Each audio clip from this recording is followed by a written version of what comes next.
Hello students, चलिए classes शुरू करते हैं। पिछले की क्लास में हम लोगों ने जयशंकर प्रसाद निराला जी द्वारा 2 कविताओं को पढ़ा। पहला था उनकी पहली कविता थी उत्साह और दूसरी कविता थी अट नहीं रही है। हमारा अर्थ खत्म हो चुका था, व्याख्या को हम पढ़ चुके हैं। अब हम उसी से संबंधित प्रश्नोत्तर को आगे करेंगे। प्रश्नोत्तर करने से पहले एक बार मैं फिर आपको एक छोटे से सार में बता दे रही हूँ। उत्साह कविता में जो कि एक आह्वान गीत है, ये आपकी बुक में आपको मिल जाएगा अगर आपके पास बुक होगी तो। ये एक आह्वान गीत है जो बादल को संबोधित करता है। बादल निराला का प्रिय विषय है। यह माना जाता है कि प्रकृति में उन्होंने बादल को सबसे प्रिय माना है।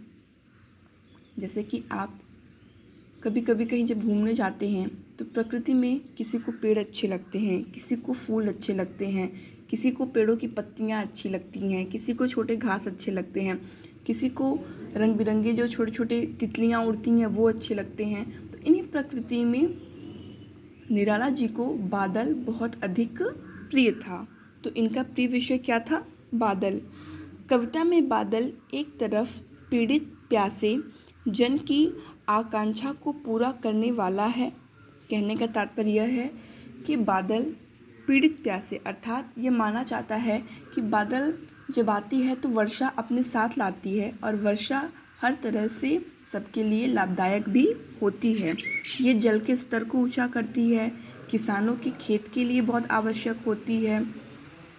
ये क्या करती है, जो आपके वायुमंडल में बहुत से धूलकण उड़ रहे होते हैं उन्हें शांत भी करती है, अर्थात कि उन्हें वह अपने वर्षा की बूंदों के द्वारा नीचे लेके आती है। इस तरह से यह हमारे लिए एक औषधि का भी कार्य करती है। तो दूसरी तरफ वही बादल नई कल्पना एवं नए अंकुर के लिए विध्वंस, विलुप्त और क्रांति चेतना को संभव करने वाला भी है। अर्थात कि जो हमारे मन में बेकार सी कल्पनाएं उठती हैं उनमें वो क्रांति भरने का कार्य करता है। आगे है कि कवि जीवन को व्यापक और समग्र दृष्टि से देखता है। कविता में ललित कल्पना और क्रांति चेतना दोनों को मिलती है, अर्थात कि सुंदरता भी दिखती है और उसके साथ क्रांति का भी हमें वहाँ दृश्य दिखाई देता है। सामाजिक क्रांति या बदलाव में साहित्य की भूमिका महत्वपूर्ण होती है। सामाजिक क्रांति या बदलाव में, अर्थात समाज में जो कुरीतियाँ व्याप्त हैं उनके बदलाव के लिए साहित्य एक अहम भूमिका निभाती है। क्योंकि आप देखेंगे कि बहुत से कवि क्या करते हैं कि ऐसी ऐसी कविताएं लिखते हैं जिनसे पढ़ने मात्र से हमारे मन में देश के प्रति जोश जागृत हो जाता है। हमारे मन में भी ये भाव आता है कि हम भी अपने देश के प्रति कुछ करें।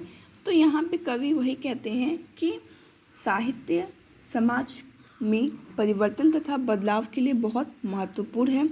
निराला इसे नवजीवन और नूतन कविता के संदर्भों में देखते हैं। मतलब कि जो कविताएं साहित्य समाज के में परिवर्तन लाता है उसे वो किस रूप में देखते हैं? नवजीवन एवं नई कविता के रूप में देखते हैं। ये आपका था उत्साह कविता का। अगला था आपका अट नहीं रही है। इस कविता में कवि ने फागुन की मादकता को प्रकट किया है। मादकता अर्थात जो मन को मुग्ध कर दे, आपकी चेतना को अपने वशीभूत कर ले, अर्थात कि वह इतना सुंदर दृश्य हो जाता है कि व्यक्ति स्वयं की चेतना से बाहर निकल के उस सुंदरता में खो जाता है। कवि फागुन की सर्वव्यापकता सुंदरता को अनेक संदर्भों के रूप में बताया है। मतलब कि जो उसके आप देखे थे कि फागुन की आभा, मतलब उसकी चमक कैसी है, उनमें कैसे कैसे पेड़ पौधे निकल रहे हैं, ऐसा लग रहा है मानो स्वयं सांस ले रहे हों फागुन। तो इन तरह के उदाहरणों को देते हुए उन्होंने फागुन की सुंदरता का वर्णन किया है। जब मन प्रसन्न हो तो हर तरफ फागुन का ही सौंदर्य और उल्लास दिखाई पड़ता है। अर्थात कि यदि मन प्रसन्न है तो फागुन हो या ना हो, यहाँ पे फागुन की ही बात की गई है, लेकिन कवि एक यह भी कहता है कि यदि मन प्रसन्न होता है तो हर तरफ फागुन का ही सौंदर्य और उल्लास दिखाई देता है। सुंदर शब्दों के चयन एवं लय ने कविता को भी फागुन की तरह सुंदर और ललित बना दिया है। अर्थात कि कवि ने अपनी इस कविता में, अट नहीं रही कविता में, जिन शब्दों का चयन किया है वह भी फागुन की भांति ही अत्यधिक सुंदर हैं।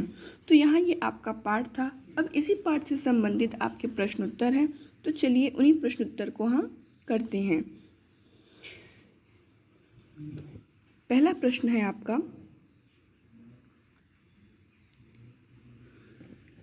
कवि बादल से फुहार रिमझिम या बरसने के स्थान पर गरजने के लिए कहता है क्यों? अर्थात कि हम सभी चाहते हैं कि वर्षा आए तो वो अपनी बारिश की बूंदों को गिराए, इस तरीके से हम चाहते हैं, लेकिन कवि क्या चाहता है कि वो गरजे। आखिर कवि ऐसा क्यों चाहता है? तो इसके प्रश्न को मैं इसके उत्तर को आपको बताती हूँ। क्या क्वेश्चन है कि कवि बादल से फुहार रिमझिम या बरसने के स्थान पर गरजने के लिए कहता है क्यों?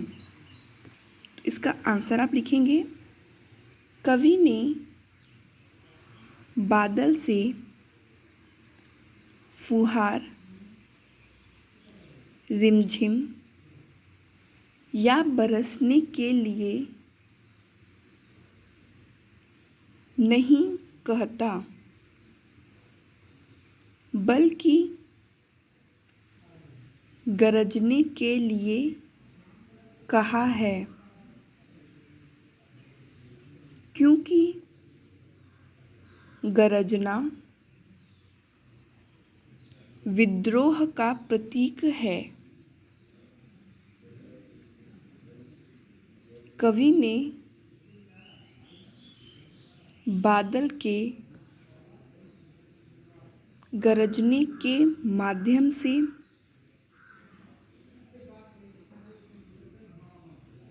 कविता में नूतन विद्रोह का आह्वान किया है। यहाँ ये आपका हो गया कि कवि बादल से फुहार रिमझिम या बरसने के लिए नहीं कहता, बल्कि गरजने के लिए कहा, क्योंकि गरजना विद्रोह का प्रतीक है। कवि ने बादल के गरजने के माध्यम से कविता में नूतन विद्रोह का आह्वान किया है। अर्थात कि जो गरजना है वो किसका प्रतीक माना गया है? विद्रोह का। विद्रोह कब होता है? जब हमारे खिलाफ अन्याय हो रहे होते हैं, जब हम उनका खंडन करने के लिए आगे आते हैं तो वही क्या होता है? विद्रोह कहलाता है। तो यहाँ पे कवि गरजना यानी उस जो हमारे लिए विद्रोह का कार्य कर रही है। ये आपका पहला क्वेश्चन का आंसर था। मैं जो आपको क्वेश्चन का आंसर करवा रही हूँ उसके मैं आपको फ़ोटोज़ भी सेंड कर दूँगी। अगर आपको यहाँ समझ में नहीं आएगा तो आप उसमें देख लीजिएगा। क्वेश्चन आंसर इस तरीके से करवाने का मीन्स ये होता है कि आपको इसमें बीच बीच में मैं कुछ जो आपको समझ में ना आए या आ गया हो तो अच्छी बात है, लेकिन अगर ना समझ में आए तो उन जो आंसर होते हैं आपको उनको मैं एक्सप्लेन करते हुए चलती हूँ, जिससे कि आपको वो और अच्छे से क्लियर हो सके। तो हम आते हैं अपने नेक्स्ट क्वेश्चन पे। कविता का शीर्षक उत्साह क्यों रखा गया है? कभी भी कोई भी कविता लिखी जाती है तो जो उसका शीर्षक अर्थात कि पाठ का नाम, तो शीर्षक उसका क्यों रखा जाता है? कभी भी कोई कविता लिखी जाती है तो जो उसका शीर्षक होता है अर्थात जो पाठ का नाम होता है, उस पाठ के नाम का अपना एक कारण होता है। तो कवि ने ये जो कविता लिखी है जहाँ बादल की चर्चा की गई है लेकिन पाठ का नाम उत्साह है, तो उन्होंने उत्साह क्यों रखा, इसी को आपको आंसर में बताना है। तो आप इसके आंसर को लिखिए। यह एक आह्वान गीत है।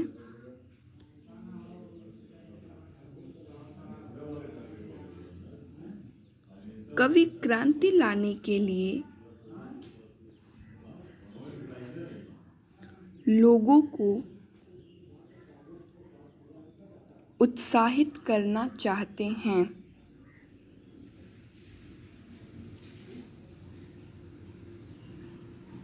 बादल का गरजना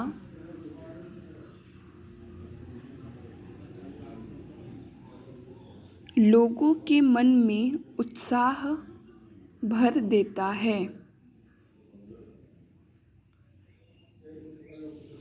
इसीलिए कविता का शीर्षक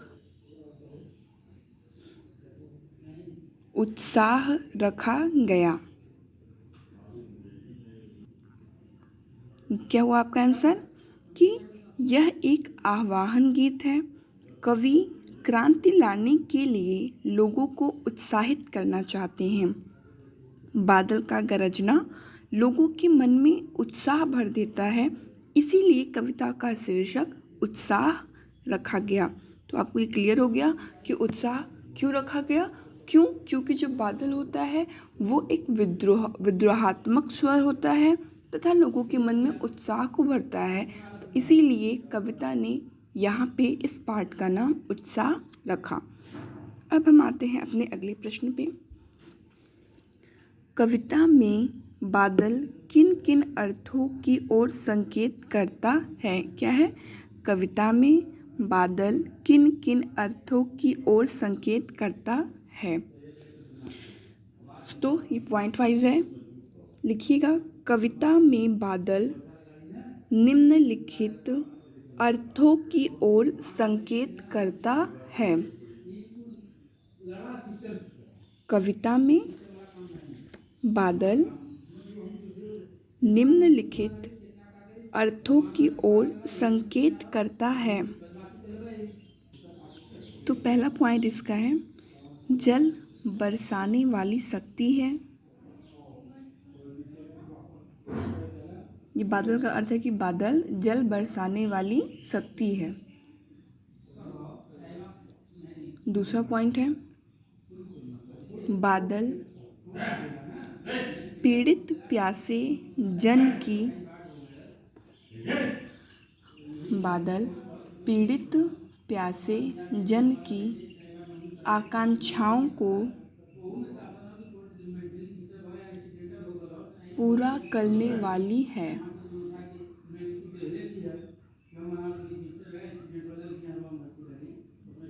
तीसरा पॉइंट, बादल कवि में उत्साह और संघर्ष भर बादल कवि में उत्साह और संघर्ष भर कविता में नया जीवन लाने में सक्रिय है।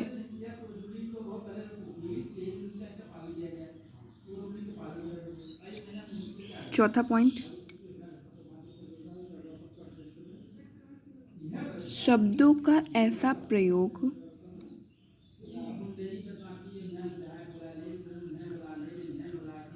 जिससे कविता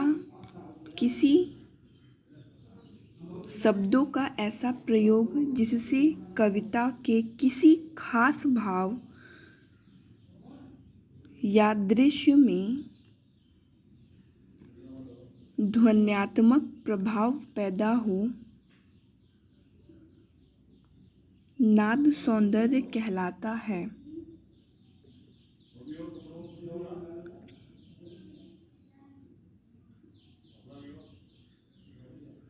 सॉरी, ये मैं आपका क्वेश्चन बोल रही थी, ये थोड़ा सा आपका गलती हो गया है। ये चौथा क्वेश्चन है। ये जो तीसरे का है इसका 3 ही पॉइंट है। वो कौन कौन से पॉइंट थे? उस सीक्वेंस में क्वेश्चन थे, इसीलिए थोड़ी गलती हो गई है। इसके सिर्फ 3 पॉइंट्स हैं कि कविता में बादल किन किन अर्थों की ओर संकेत करता है। तो पहला था जल बरसाने वाली शक्ति, दूसरा था बादल पीड़ित प्यासे जन की आकांक्षाओं को पूरा करने वाला है, और तीसरा था बादल कवि में उत्साह और संघर्ष भर कविता में नया जीवन लाने में सक्रिय है। ये आपके 3 ही पॉइंट थे। ये चौथा जो मैं बोल रही थी वो क्वेश्चन बोल दी थी, इट्स अ मिस्टेक। चलिए हम अपने चौथे क्वेश्चन पे आते हैं। शब्दों का ऐसा प्रयोग जिससे कविता के किसी खास भाव या दृश्य में ध्वन्यात्मक प्रभाव पैदा हो नाद सौंदर्य कहलाता है। उत्साह कविता में ऐसे कौन से शब्द हैं जिनमें नाद सौंदर्य मौजूद हैं? छाट कर लिखिए।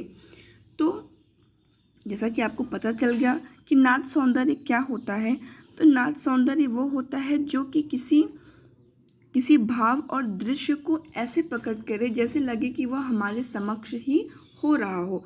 तो ऐसा शब्द जिससे कविता के किसी खास भाव या दृश्य में ध्वन्यात्मक प्रभाव पैदा हो, वो क्या कहलाता है? नाद सौंदर्य। तो आपके उत्साह कविता में ऐसे कौन से शब्द हैं, तो उसको आप आंसर करके लिखिएगा।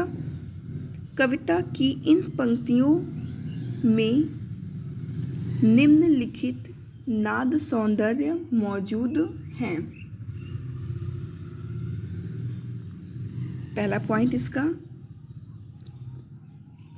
घेर घेर घोर गगन धराधर ओ। आपके बुक में मिल जाएगा ये, घेर घेर घोर गगन धराधर ओ।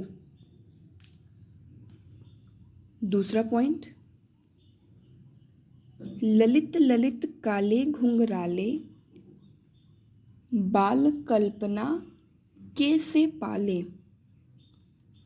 दूसरा पॉइंट क्या है आपका? ललित ललित काले घुंघराले बाल कल्पना के से पाले।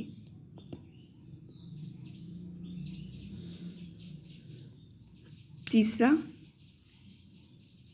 विद्युत छवि उर में।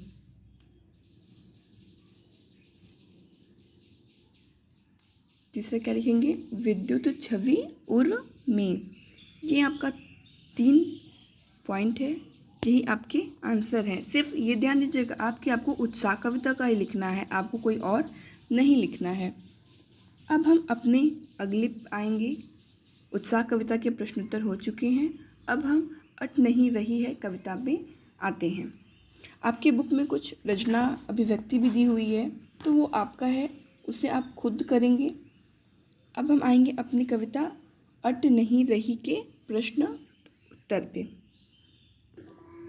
ये आपका आ गया अट नहीं रही है कविता, जिसका पहला प्रश्न है, छायावाद की एक खास विशेषता है। अंतर मन के भावों का बाहर की दुनिया से सामंजस्य बिठाना। कविता की किन पंक्तियों को पढ़कर यह धारणा पुष्ट होती है? क्या है कि छायावाद की क्या विशेषता होती है कि वो अंतर मन के भावों को बाहर की दुनिया से जोड़ती है, अर्थात कि हमारे मन में जो चल रहा होता है वह बाहर की जो स्थिति है उससे वह तालमेल बिठा पाती है। तो कविता में ऐसी कौन सी पंक्ति आई है जिससे कि यह धारणा पुष्ट होती है? तो यह कविता अट नहीं रही में ही हमें ढूंढना है। तो इसके आंसर को आप लिखिएगा, कविता के निम्नलिखित पंक्तियों को पढ़कर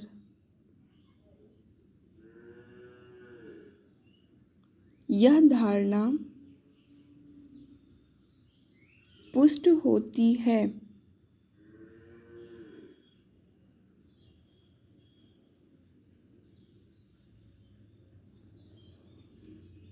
कि प्रस्तुत कविता में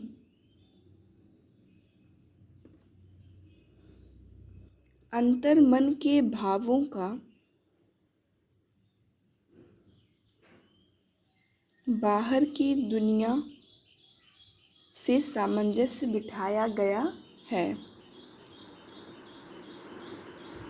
कविता के निम्नलिखित पंक्तियों को पढ़कर यह धारणा पुष्ट होती है कि प्रस्तुत कविता में अंतर मन के भावों का बाहर की दुनिया से सामंजस्य बिठाया गया है। तो कौन सी वो पंक्तियां हैं उन्हें आप लिख लीजिएगा। कहीं सांस लेते हो, घर घर भर देते हो, उड़ने को नभ में तुम पर कर देते हो। ये आपकी बुक में है, ये चारों लाइन आप लिख लीजिएगा। कहीं सांस लेते हो, घर घर भर देते हो, उड़ने को नभ में तुम पर कर देते हो। तो ये हो गया आपका। अब हम आते हैं अपने अगले क्वेश्चन पे। कविता की आँख फागुन की सुंदरता से क्यों नहीं हट रही है? कवि की आँख फागुन की सुंदरता से क्यों नहीं हट रही है? तो आप इसके आंसर को लिखिएगा। फागुन का मौसम तथा दृश्य अत्यंत मनमोहक है।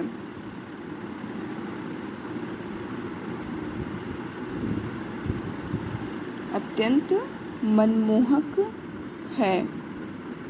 चारों तरफ का दृश्य अत्यंत स्वच्छ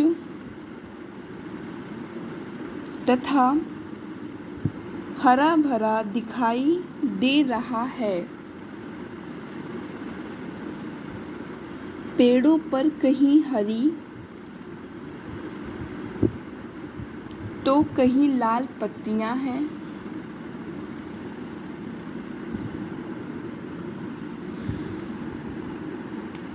फूलों की मंद मंद खुशबू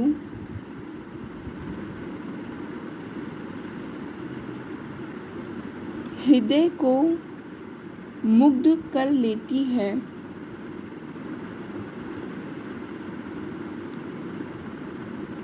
इसीलिए कवि की आँख फागुन की सुंदरता से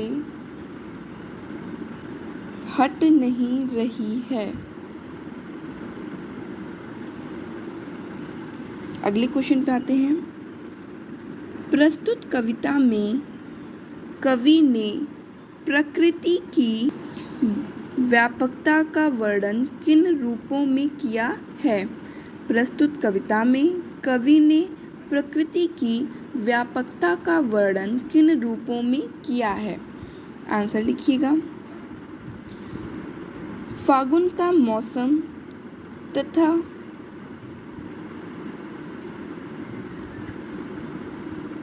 फिर से इसका आंसर लिखिएगा।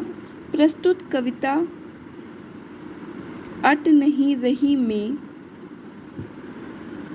आपको इसमें प्रकृति की व्यापकता का वर्णन करना है, तो उसको लिखिएगा कि प्रस्तुत कविता अट नहीं रही में कवि सूर्यकांत त्रिपाठी निराला जी ने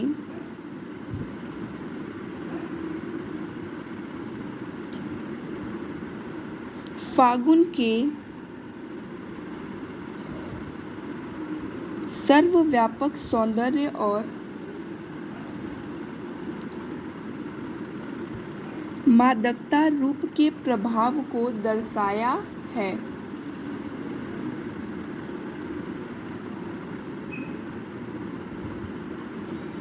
पेड़ पौधे नए पत्तों, फल और फूलों से लदे हुए हैं। हवा सुगंधित हो उठी है। प्रकृति के कण कण में सौंदर्य भर गया है। खेत खलिहानों, बाग बगीचों, जीव जंतुओं, पशु पक्षियों एवं चौक चौबारों में फागुन का उल्लास सहज ही दिखता है। तो ये इसका व्यापक वर्णन था इसकी सुंदरता का, प्रकृति की। अब हम आते हैं अपने अगले क्वेश्चन पे।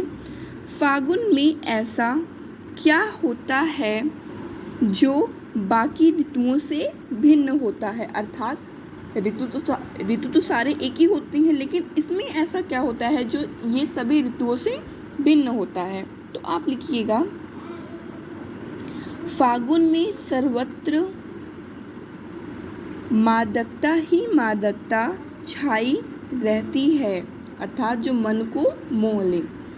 फागुन में सर्वत्र मादकता ही मादकता छाई रहती है। प्राकृतिक शोभा अपने पूर्ण यौवन पर होती है।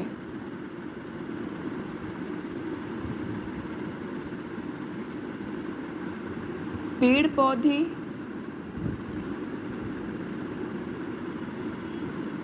नए पत्तों, फल और फूलों से लद जाते हैं। हवा सुगंधित हो उठती है। आकाश साफ स्वच्छ होता है। पक्षियों के समूह आकाश में विहार करते दिखाई देते हैं। बाग बगीचों और पक्षियों में उल्लास भर जाता है। इस तरह फागुन का सौंदर्य बाकी ऋतुओं से भिन्न होता है। अब आते हैं हम अपने 5वें क्वेश्चन पे। 5वां क्वेश्चन हमारा है, इन कविताओं के आधार पर निराला के काव्य शिल्प की विशेषताएं लिखिए। क्या है? इन कविताओं के आधार पर, इन कविता अर्थात आपके उत्साह और अट नहीं रही है कविता, इन दोनों कविताओं के आधार पर निराला की काव्य शिल्प की विशेषताएं लिखिए। चलिए आंसर आप लिखिए। सूर्यकांत त्रिपाठी निराला जी छायावाद के प्रमुख कवि माने जाते हैं। छायावाद की प्रमुख विशेषताएं हैं प्रकृति चित्रण एवं प्राकृतिक उपादानों का मानवीयकरण। मानवीयकरण क्या होता है कि वो जो सारी घटनाएं हो रही होती हैं वो ऐसा नहीं लगता है कि पेड़ पौधों द्वारा हो रही हैं, बल्कि क्या लगता है कि वह हम मनुष्यों द्वारा वो सारे कार्य किए जाते हैं। उनकी रचनाओं से ऐसा लगता है कि वो कार्य प्रकृति नहीं अपितु हम ही वो कार्य कर रहे हों। तो क्या है कि प्रकृति चित्रण और प्राकृतिक उपादानों का मानवीकरण। अगली लाइन इसकी है, उत्साह और अट नहीं रही दोनों ही कविताओं में प्राकृतिक उपादानों का चित्रण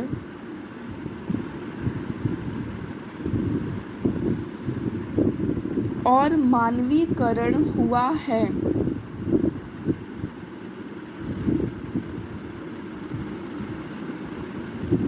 काव्य के दो पक्ष हुआ करते हैं, मतलब काव्य के दो पक्ष होते हैं, अनुभूति पक्ष और अभिव्यक्ति पक्ष। अर्थात भाव पक्ष और शिल्प पक्ष। अनुभूति क्या होता है? जिसे हम हृदय में महसूस करते हैं, और अभिव्यक्ति क्या होता है? जो हृदय में हम महसूस करते हैं उन्हें अपने वाणी द्वारा प्रकट करना। इस दृष्टि से दोनों कविताएं श्रेष्ठ हैं। छायावाद की अन्य विशेषताएं जैसे गेयता, प्रवाहमयता, अलंकार योजना और संगीतात्मकता आदि भी विद्यमान हैं।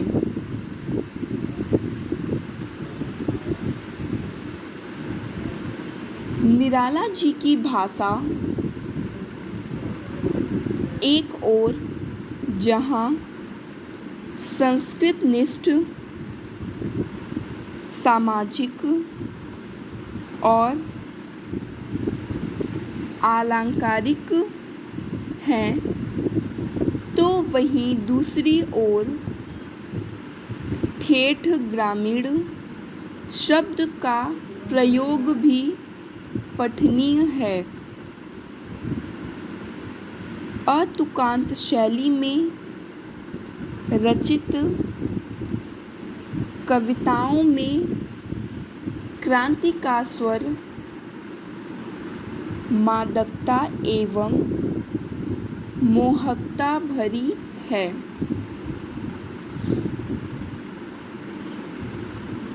भाषा सरल, सहज और प्रवाहमयी है। ये आपका 5वें का आंसर हो गया। अब रचना और अभिव्यक्ति जो है वो आपको खुद लिखनी है। यहाँ आपके ये प्रश्नोत्तर इस पाठ से संबंधित ख़त्म होते हैं। अब आगे की क्लास में हम अपने अगले पाठ के साथ शुरू करेंगे। तो आज के लिए बस इतना ही आपका।